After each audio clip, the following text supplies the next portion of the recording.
the automatic working model for the time setting.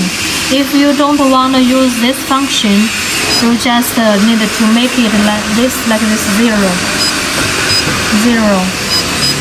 Then this function is not available.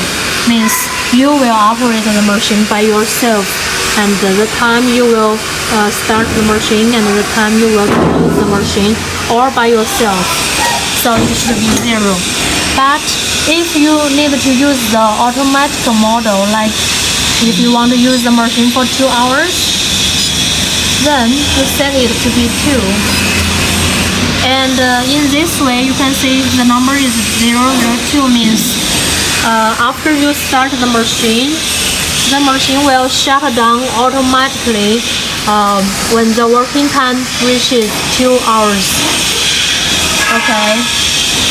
And normally, if you will operate the machine by yourself, make it 0. Then this is not open. Okay, finish. Now the machine is working automatically, so you don't need to operate anything. We can see here the oil outlet pump.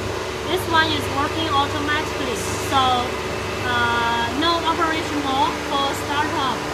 Only open this one and filters. Okay, we finished the start operation for the machine. Next one, we will show you how to stop the machine.